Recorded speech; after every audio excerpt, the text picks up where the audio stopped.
Bismillahirrahmanirrahim. Assalamualaikum warahmatullahi wabarakatuh. Sebelumnya, perkenalkan nama saya Mahfujatun Munir dengan NIM 1701010100532 dari jurusan Hukum Keluarga Islam. Di sini saya membuat konten atau membuat tugas video akhir dari asrama intensif 5, yang mana saya membawakan tentang tauhid atau yang bertemakan qada dan kadarnya Allah atau iman kepada takdirnya Allah, yang mana rukun iman ini rukun iman yang keenam yang harus dipercayai oleh semua umat Islam. Jadi, pertama-tama saya akan menjelaskan pengertian dari qada dan qadarnya Allah. Yang pertama, qada. Qada secara bahasa yang berarti hukum, ketetapan, dan kehendaknya Allah. Semua yang terjadi berasal dari Allah Subhanahu wa Ta'ala, Sang Pemilik kehidupan. Sebelum adanya proses kehidupan, Allah sudah menuliskan apa saja yang akan terjadi pada semua ciptaannya, terlebih khusus kepada manusia. Jadi Allah Subhanahu wa Ta'ala juga sudah memerintahkan kepada hambanya untuk percaya pada qada, yang mana di dalam Al-Quran surah Al-Baqarah ayat 210 Allah berfirman, yang artinya tidak ada yang mereka tunggu-tunggu kecuali datangnya azab, atau Allah bersama malaikat dalam naungan awan. Sedangkan perkara mereka telah diputuskan, dan kepada Allah lah segala perkara dikembalikannya. Jadi yang kedua, pengertian dari qadar. Qadar secara bahasa yang diartikan sebagai sebuah ketentuan atau kepastian dari Allah Subhanahu wa Ta'ala itu.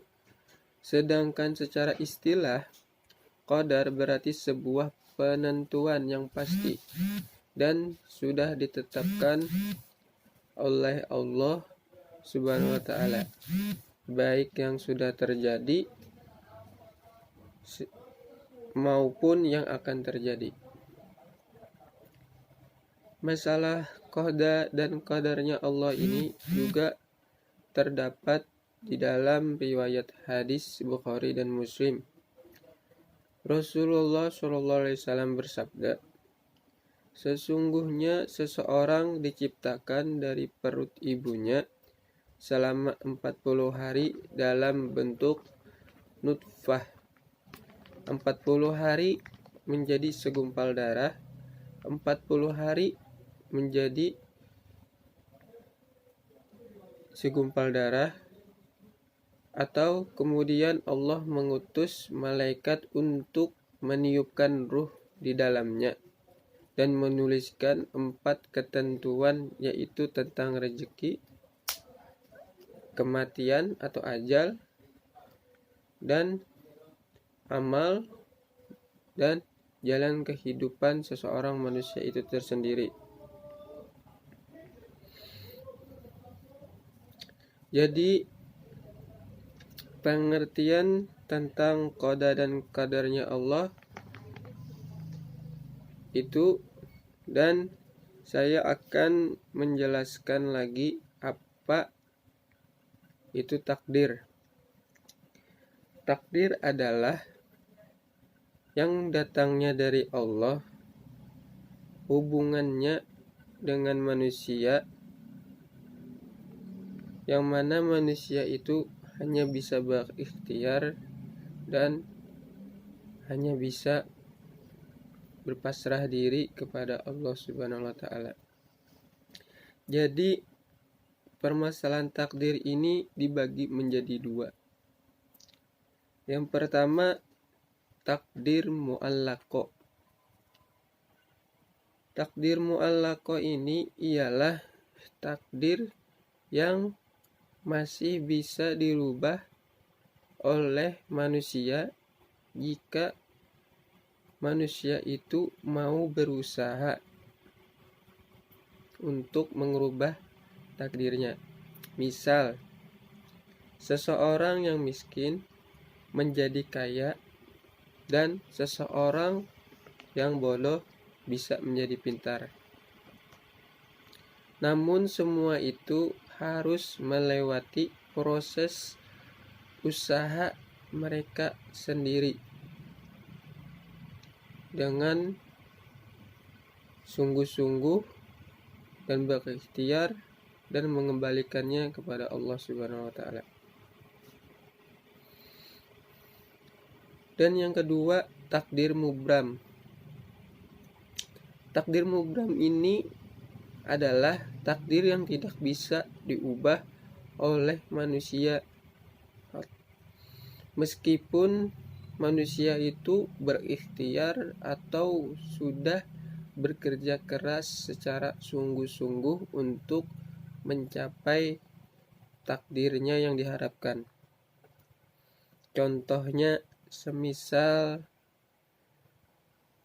masalah jodoh ataupun kematian, yang mana semua itu sudah ditetapkan oleh Allah, atau semua orang atau ciptaannya tidak mengetahui siapa jodohnya dan kapan dia meninggalnya. Jadi saya sedikit lagi menjelaskan takdir itu apa, ikhtiar itu apa, nasib itu apa. Yang pertama, takdir. Takdir adalah yang datangnya dari Allah Subhanahu wa taala itu sendiri. Ikhtiar itu adalah usaha manusia itu sendiri. Sedangkan nasib yang mana juga datangnya dari Allah, namun disertakan dengan ikhtiar atau usaha manusia itu tersendiri.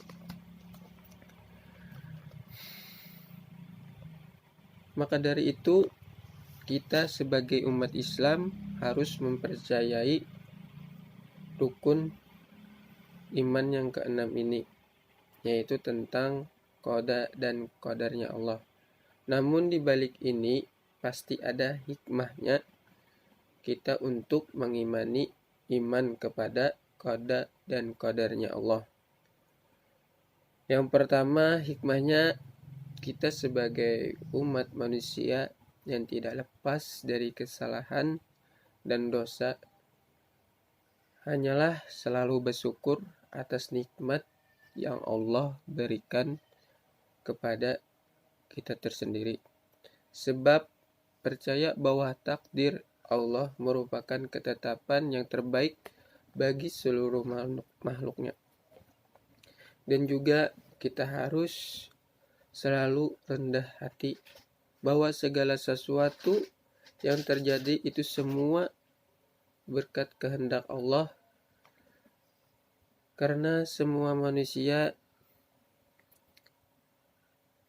tidak bisa untuk selalu mendapatkan apa yang diinginkannya dengan bantuan Allah Subhanahu wa taala itu tersendiri. Dan juga kita sebagai manusia harus selalu percaya diri atau optimis dan tidak putus asa saat kita merasakan kegagalan ataupun kesedihan yang kita tidak bisa capai. Mungkin di balik semua itu Allah akan menggantikannya dengan cara yang lain dan dengan cara yang lebih baik lagi. Mungkin saya cukupkan tugas akhir video saya asrama intensif 5.